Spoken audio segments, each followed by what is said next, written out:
जय हिंद दोस्तों। अभी अभी एक बहुत बड़ी खबर निकल के आ रही है जिसमें ये कहा जा रहा है कि इंडिया जो है वो $200 मिलियन का डील करने जा रहा है इजराइल के साथ। और दोस्तों ये जो डील है ये एक बॉम्ब के लिए है और उस बॉम्ब का नाम है SPICE। ये जो बॉम्ब है ये काफी ज्यादा यूजफुल बॉम्ब है इंडिया के लिए और ये बॉम्ब इंडिया खरीदने जा रहा है इजराइल से। और ये जो डील है वो $200 मिलियन की हो सकती है।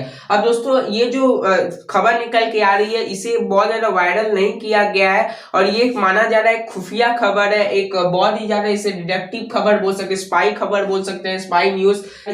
अब दोस्तों आपको ये समझना चाहिए कि जो न्यूज है ये है क्या।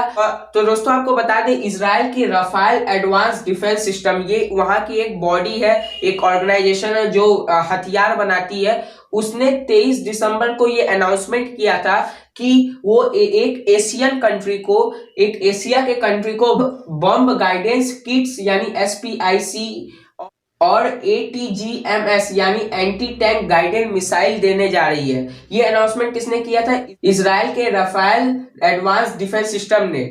तो ये अनाउंसमेंट करने के बाद ये खबर बहुत तेज से वायरल हुई कि कोई कंट्री एशिया का है जो उसे इजराइल मदद करने जा रहा है, जिसे वो SPIC बॉम्ब देने वाला है और ATGMC अपना देने वाला है यानी एंटी टैंक गाइडेड मिसाइल देने वाला है। लेकिन अब दोस्तों ये खबर इंडिया की तरफ संकेत क्यों कर रहा है ये आपको जानना चाहिए। तो ये जो खबर है ये इंडिया की तरफ आया कि इंडिया, ये जो एशियन का कंट्री है वो इंडिया है जो इजराइल से खरीदने जा रहा है। ये खबर उस समय आया जब जेन्स डिफेंस वीकली, ये जेन्स डिफेंस वीकली यूके का एक न्यूज़पेपर है जो डिफेंस के ऊपर आर्टिकल लिखता है और उसने अपने एक आर्टिकल में लिखा कि ये जो डिफेंस किट है, उसके बाद ATGMS है जो इजराइल देने वाला है एशियन कंट्री को, ये कोई और कंट्री नहीं बल्कि इंडिया है और दोस्तों ये इंडियन आर्मी को मिलने वाला है, ऐसा ये कहा जेन्स डिफेंस वीकली ने। अब दोस्तों ये बात कहने के पीछे दो बहुत बड़े लॉजिक है और ये लॉजिक मैं आपको समझाता हूं कि क्यों ऐसा कहा जा रहा है कि इंडिया वो कंट्री है जो इजराइल से इतने सारे बॉम्ब खरीदने वाला है, $200 मिलियन की बॉम्ब को खरीदने वाला है। तो अब दोस्तों पहला रीजन ये है कि हम इजराइल के ऊपर काफी ज्यादा डिपेंडेंट है डिफेंस को लेके। हम डिफेंस का बहुत सारा सामान इजराइल से खरीदते हैं और यही कारण है कि 2009 से लेके 2018 तक हमने इजराइल से 7 से 6 बिलियन डॉलर का सामान खरीदा है। 6 से 7 बिलियन डॉलर का जो डिफेंस इक्विपमेंट है वो खरीदा हमने इजराइल से और इसी वजह से भारत जो है वो सबसे ज्यादा जो डिफेंस खरीदता है दूसरे कंट्री से, फॉरेन कंट्री से, उस पर इजराइल तीसरे नंबर पे आता है। हम सबसे ज्यादा जो डिफेंस का सामान है वो रशिया से खरीदते हैं, उसके बाद USA से खरीदते हैं और तीसरे नंबर पे आता है इजराइल। तो इजराइल से हमने बहुत सारा सामान खरीदा है। तो ये सबसे बड़ा बात आता है कि इजराइल से हम ही एशिया के एक ऐसे कंट्री है जो बहुत ज्यादा सामान खरीदते हैं। तो सबसे बड़ा पॉइंट आता है इंडिया की तरफ, इसीलिए पॉइंट किया जा रहा है इंडिया की तरफ क्योंकि इंडिया ही एशिया का एक ऐसा कंट्री है जो इजराइल से बहुत ज्यादा सामान खरीदता है। तो ये पहला कारण हो गया है।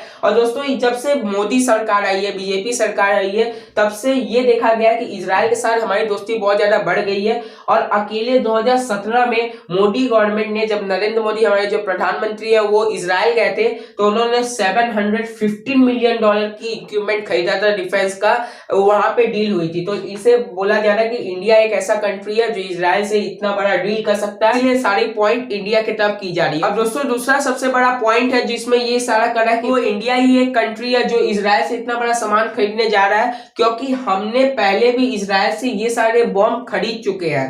आपको बता दें इंडिया ने ही 2019 में ये कहा था कि जो हम IAF मिराज को लेके गए थे बालाकोट स्ट्राइक के लिए, जो पाकिस्तान में हमने सर्जिकल स्ट्राइक किया था फरवरी 2019 में, उसमें जो ये IAF मिराज था, जो एयर जेट था, हमारे पास जेट प्लेन था, उसमें SPIC किट्स लगे हुए थे। ये वाले जो किट्स हैं वो लगे हुए थे। तो इंडिया के पास पहले भी इजराइल का ये SPIC किट्स है और ज्यादा इंडिया खरीद रहा है। इसलिए पॉइंट ये किया जा रहा है कि इंडिया जब खुद कहता है कि हम इजराइल से SPIC किट्स खरीदते हैं तो फिर हो सकता है कि जो इतना बड़ा डील है वो इंडिया के साथ ही इजराइल करने जा रहा है। दोस्तों ये जितना भी जो बात हो रही है ये इंडिया की तरफ पॉइंट कर रही है क्योंकि इंडिया सबसे बड़ा डीलर है इजराइल का। इंडिया और इजराइल के ऊपर बहुत अच्छी दोस्ती है। एशिया की और कोई कंट्री इजराइल के साथ उतनी अच्छी दोस्ती है नहीं जितना इंडिया के साथ है। दूसरा, हम इजराइल से सामान खरीदते रहते हैं और तीसरा सबसे बड़ी बात, हमने खुद ये कहा था कि IAF मिराज में जब हमने बालाकोट स्ट्राइक किया था तो इसमें हम SPICE किट्स लगाए थे। तो ये पॉइंट किया जा रहा है कि इंडिया ही वो कंट्री है जो $200 मिलियन का डील करने जा रहा है इजराइल के साथ। अब दोस्तों ऐसा ये कहा जा रहा है जेन्स डिफेंस वीकली की तरफ से कि हमें 2021 के स्टार्टिंग मंथ में ये पता चल जाएगा कि वो कौन सी कंट्री है। अगर जो भी कंट्री होगी उसे ये सारे सामान डिलीवरी हो जाएंगे 2021 के स्टार्टिंग मंथ में। तो दोस्तों आपको क्या लगता है, इंडिया क्या वो कंट्री है जो इजराइल से इतना बड़ा सामान खरीदने जा रहा है? अब दोस्तों मेरे हिसाब से तो ये बात सही भी हो सकता है, क्योंकि इंडिया बहुत ज्यादा डील करता रहा इजराइल के साथ। तो अब दोस्तों देखना ये होगा कि समय क्या दिखाता है हमें कुछ समय बाद पता चल जाएगा कि कौन सी वो कंट्री थी जो इजराइल से इतना बड़ा डील करने गई है। तो दोस्तों ये थी पूरी इन्फॉर्मेशन। उम्मीद करते हैं आपको ये वीडियो पसंद आया होगा। दोस्तों अपना बहुमूल्य समय देने के लिए धन्यवाद। जय हिंद, जय भारत।